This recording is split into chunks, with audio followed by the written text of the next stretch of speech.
Hello guys, welcome back my YouTube channel Anjana classes. दोस्तों, आज हम लोग चर्चा करने वाले हैं एक टॉपिक पे जो हमारे पड़ोसी मुल्क पाकिस्तान से रिलेटेड है। पाकिस्तान जो है अब कराची बंदरगाह यानी पाकिस्तान का जो कराची बंदरगाह है उसे अब यूएई यानी संयुक्त अरब अमीरात के हाथों बेचने जा रहा है।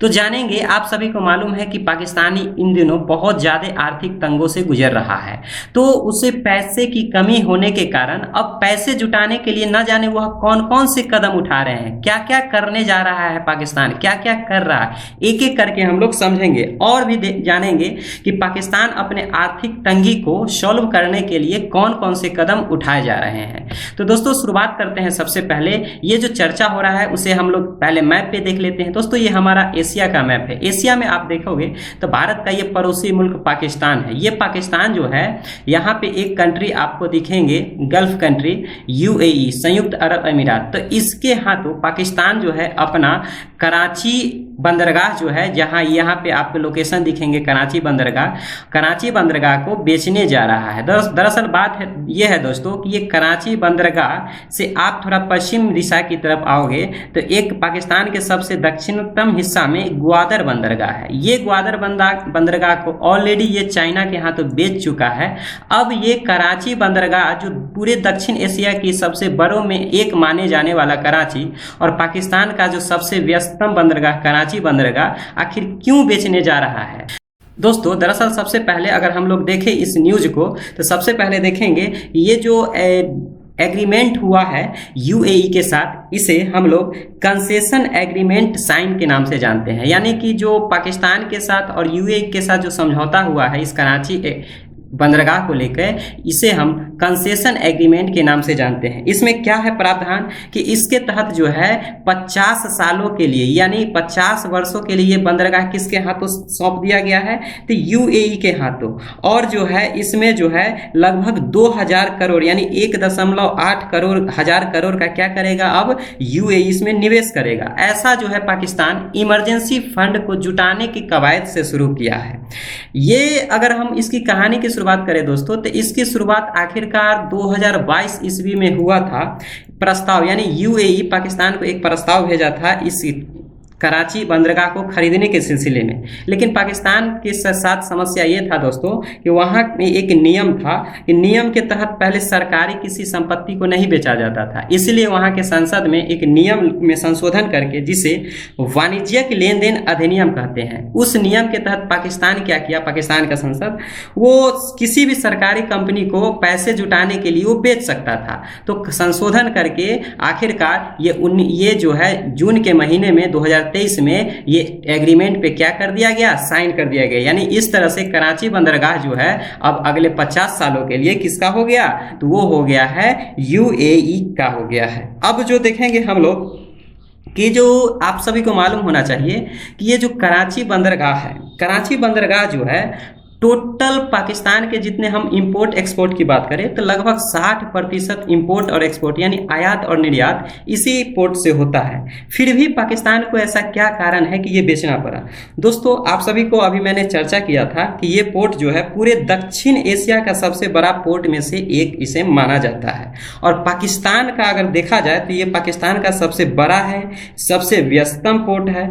लेकिन इसके बेचने के पीछे दो वजह सामने आ रहा है। अगर दोनों वजह की अगर हम बात करें तो पहला वजह यह है कि जो पाकिस्तान का जो अभी रिजर्व है, पाकिस्तान का जो रिजर्व बैंक है, उसमें जो विदेशी मुद्रा भंडार होता है वह विदेशी मुद्रा भंडार मात्र 3.3 बिलियन डॉलर का रह गया था। अगर इसे हम लोग रुपया में कन्वर्ट करें तो वो 28.5 हजार करोड़ रुपया रह गया था। अगर इस खर्चे की बात करें, अगर ये इतना ही पैसा था कि इतने पैसे से मात्र ये पाकिस्तान जो है 2 सप्ताह के लिए ही किसी विदेशी सामान को आयात कर सकता था यानी खरीद सकता था। यानी इसके पास मात्र 2 सप्ताह के लिए पैसा बचा हुआ था। तो एक कारण ये इमरजेंसी फंड जुटाने के लिए हो गया। अगर दूसरे कारण की बात करें तो आप सभी को मालूम है कि पाकिस्तान का जो अभी जो आर्थिक स्थिति है बहुत कमजोर है। तो वित्तीय स्थिति में सुधार करने के लिए ज़्यादा से ज़्यादा पाकिस्तान का ये सोच है कि वो विदेशी निवेश को यानी विदेशी इन्वेस्टमेंट को ज़्यादा से ज़्यादा बढ़ाए। तो एक ये मकसद था उसे अपने आर्थिक स्थिति के सुधार करने के लिए। लिए। अब आपके मन में सवाल आएगा कि इमरजेंसी फंड जुटाना यानी आप अपने आर्थिक तंगी इस प्रकार हो गया कि पाकिस्तान में आटा तक खरीदने के पैसे नहीं थे। तो आखिर इसके लिए इस चीज को समाप्ति करने के लिए पाकिस्तान कौन कौन सा कदम उठा रहा है? अगर कदम की बात करें दोस्तों, तो पहला कदम ये उठाया गया कि यहाँ के जो पीएम है शहबाज शरीफ, उनके द्वारा अपने मंत्रियों को ये निर्देश दिया गया कि वो ज़्यादा से ज़्यादा क्या करें कि अगर आप कहीं भी टूर पे जाते हैं तो बिजनेस क्लास जो आप टिकट का इस्तेमाल करते हैं, तो आप बिजनेस क्लास की जगह आप क्या करो, इकोनॉमी क्लास का क्या करो, टिकट का इस्तेमाल करो। इसके अतिरिक्त अगर आप किसी सुख सुविधा के लिए लग्जरी कार का इस्तेमाल करते हो, तो इस लग्जरी कार के पे भी आप लोग क्या करो, कंट्रोल करो, कम से कम यूज करो। इस तरह से अगर ऐसा किया जाए तो लगभग 20,000 करोड़ का क्या होगा, सालाना बचत होगा। और यहाँ तक कि बताया गया कि लगभग जितने भी सरकारी कार्यालय है उसमें 15% खर्च को, यानी कोई भी मंत्री अपने 15% जो खर्च है वो सरकारी खजानों में क्या करे, उसे निवेश करे। अगर हम लोग कारण की बात करें कि पैसे जुटाने के लिए, तो पाकिस्तान के प्रधानमंत्री शहबाज शरीफ के द्वारा वहाँ के आम लोगों पे क्या किया गया, टैक्स को ज्यादा से ज्यादा बढ़ा दिया ताकि क्या करे, उसका निवेश ज्यादा आए। और दूसरा नंबर टैक्स में देखा जाए तो ये पेट्रोल डीजल इत्यादि यानी घरेलू जो भी सामान है उसमें टैक्स को क्या कर दिया, बढ़ोतरी कर दिया। तीसरा कारण की अगर बात करें, जो इसे अन्य पैसा जुटा रहा है अपना इमरजेंसी फंड के लिए, तो उसका सबसे बड़ा कारण चीन पर निर्भरता बढ़ा रहा है। यानी डिफॉल्टर होने से बचने के लिए पाकिस्तान अब चीन पे ज्यादा से ज्यादा निर्भर हो रहा है। इसका सबसे ज्यादा उदाहरण आप देख सकते हो कि चाइना जो है यानी पाकिस्तान जो है, अगर विदेशी कर्ज लेता है तो सबसे ज़्यादा कर्ज वो चाइना से लेता है।